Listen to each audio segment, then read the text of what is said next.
Bismillahirrahmanirrahim. Assalamualaikum warahmatullahi wabarakatuh. Jumpa lagi di channel Devina Mutia.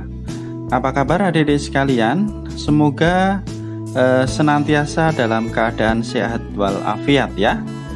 Hari ini kita akan membahas Bupena untuk SD atau MI kelas 5 ya, di jilid 5A. Tema 1, organ gerak hewan dan manusia. Dan untuk kesempatan kali ini akan kita bahas latihan soal subtema 1. Yuk kita bahas bersama.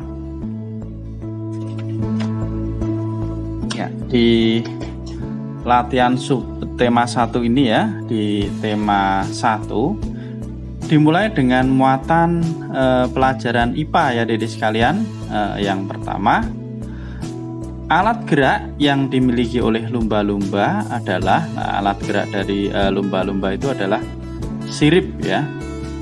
Kemudian nomor 2, fungsi kaki katak saat berada di air adalah, jawabannya adalah yang C ya, untuk berenang. Nomor 3, contoh hewan mamalia yang menggunakan sirip untuk berenang adalah, jawabannya paus ya adik-adik. Mungkin ada satu lagi yaitu lumba-lumba. Ini sama aja ya, lumba-lumba dan paus itu termasuk mamalia. Nomor 4, perhatikan gambar berikut. Nah, ini ada katak ya, yang gambar B ya. Kemudian yang A ini ada gambar siput ya adik-adik sekalian. Lah, kita diminta untuk menjawab perbedaan alat gerak dari kedua hewan invertebrata tersebut. Oke, di sini sudah saya tuliskan adik-adik ya. Untuk nomor 4, perbedaan antara katak dan siput ya dari alat geraknya. Siput itu bergerak menggunakan otot perut, sedangkan katak bergerak menggunakan kaki. Kita lanjut ke nomor 5. Tuliskan 3 hewan vertebrata yang memiliki alat gerak yang sama seperti A, kupu-kupu, B, laba-laba. Oke, untuk yang nomor 5 di sini untuk hewan vertebrata ya yang sama dengan kupu-kupu, alat geraknya kupu-kupu berarti bergerak dengan menggunakan sayap ya. Ini jawabannya ada kelelawar, burung merpati dan juga elang. Sedangkan hewan vertebrata ya yang bergerak seperti laba-laba berarti bergerak dengan menggunakan kaki ya adik-adik. Ini ada kucing, katak, kambing dan juga kuda ya. Karena diminta 3, boleh adik-adik tuliskan 3 saja. Oke, kita lanjutkan ke muatan pelajaran berikutnya. Ada muatan bahasa Indonesia. Nomor 1, ide pokok teks biasanya dapat ditemukan dalam kalimat. Jawabannya adalah kalimat utama.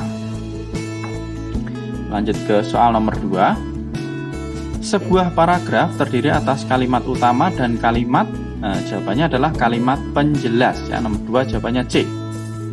Nomor 3, ide pokok teks merupakan, ide pokok teks itu merupakan inti atau dasar permasalahan dari suatu teks ya. Ini sudah saya tuliskan adik-adik sekalian ya. Nomor 3 jawabannya adalah inti atau dasar permasalahan dari suatu teks. Nomor 4, informasi yang disajikan dalam kalimat penjelas berupa, informasi dalam kalimat penjelas itu biasanya berupa informasi tambahan ya untuk memperjelas kalimat utama. Oke, nomor 4 jawabannya adalah informasi tambahan. Nomor 5, di sini ada bacaan ya, ada sebuah paragraf. Kita diminta menentukan ide pokok dari tiap-tiap paragraf. Oke, saya baca dulu ya adik-adik sekalian. Tarantula merupakan salah satu jenis laba-laba raksasa. Tarantula termasuk kelompok hewan nokturnal. Hewan nokturnal berarti hewan yang aktif pada malam hari. Pada malam hari tarantula biasanya mencari makan. Makanan utama tarantula adalah serangga. Tarantula bergerak dengan lambat dan berhati-hati. Tarantula bergerak menggunakan 8 kaki. Selain memiliki 8 kaki, Tarantula umumnya berukuran lebih besar dari laba-laba dan memiliki bulu-bulu halus di tubuh dan kakinya. Tarantula dapat dijumpai di daerah tropis, subtropis, dan daerah kering. Itulah beberapa ciri dari tarantula. Oke, kita tentukan ya adik-adik sekalian ide pokok dari setiap paragrafnya. Nah, di sini ada 3 paragraf.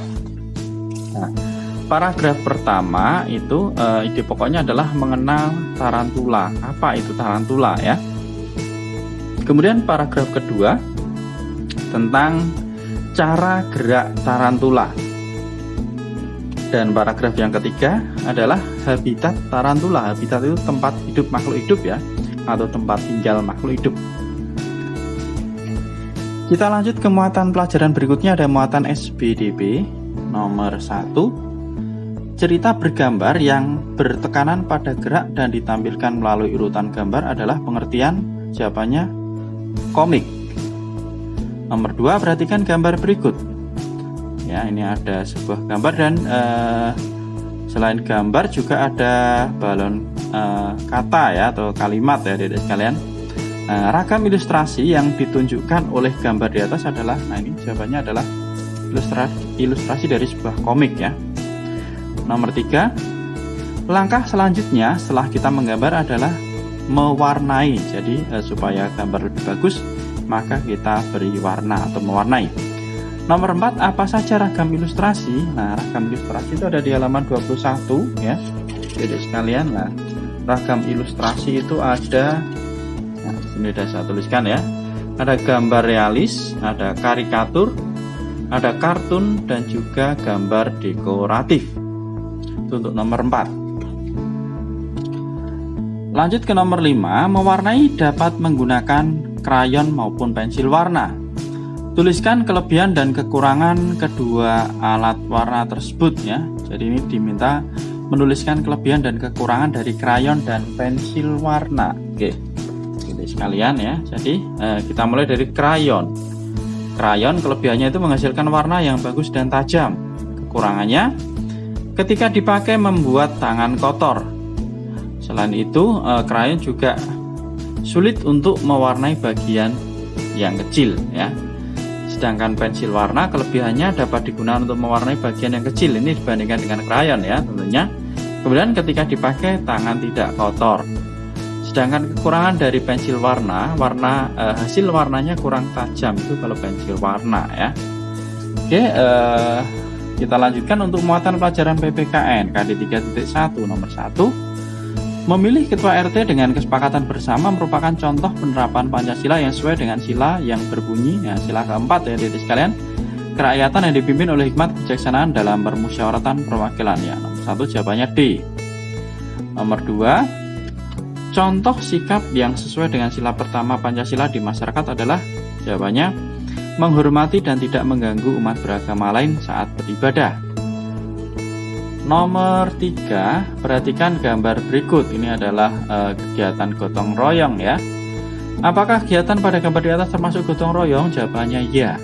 Apa manfaat yang didapat dari kegiatan gotong royong tersebut ya? Oke, manfaat dari gotong royong itu ada banyak sekali ya. Di sini saya tuliskan hanya beberapa ya. Manfaatnya, pekerjaan akan menjadi lebih ringan, pekerjaan lebih cepat selesai, dan mempererat hubungan masyarakat. Lanjut ke soal nomor 4, termasuk ke dalam penerapan sila keberapakah dalam Pancasila gotong royong saat melakukan kerja bakti di lingkungan rumah? Jelaskan jawabanmu. Ya, nomor 4. Nah, jawabannya adalah sila yang ketiga Pancasila ya, karena gotong royong dapat mempererat hubungan masyarakat sehingga dapat meningkatkan persatuan bangsa. Kita lanjut ke soal nomor 5. Dedi dan ayahnya akan memberikan bantuan berupa sembako kepada korban banjir. Apakah sikap Dedi dan ayahnya sesuai dengan Pancasila? Oke, jelaskan jawabanmu.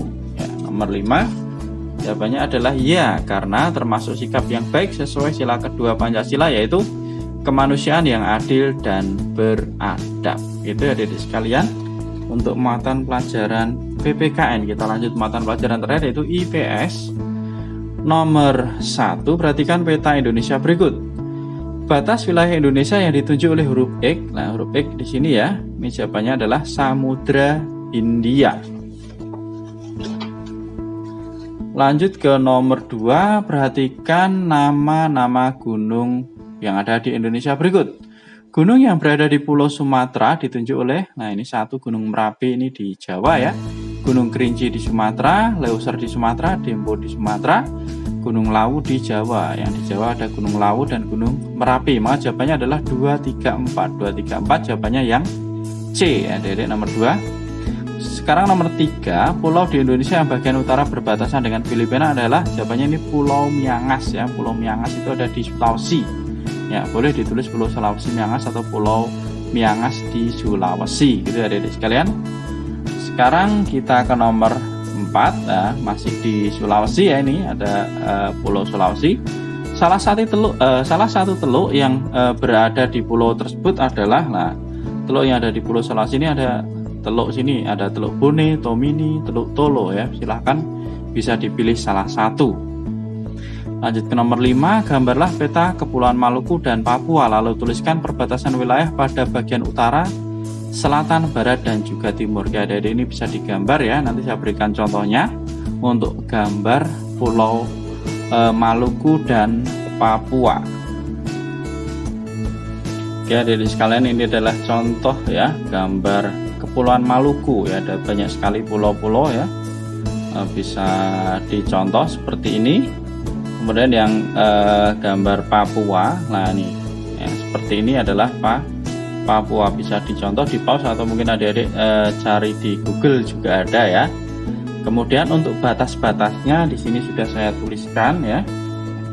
Untuk batas Kepulauan Maluku, sebelah utara ada Laut Seram, sebelah selatan ada Laut Arafuru, sebelah barat ada Laut Sulawesi, dan sebelah timur ada Laut Jayapura. Sedangkan untuk Papua, sebelah utara ada Samudra Pasifik, sebelah selatan ada Laut Arafuru dan benua Australia, sebelah barat ada Kepulauan Maluku, dan sebelah timur ada Papua Nugini.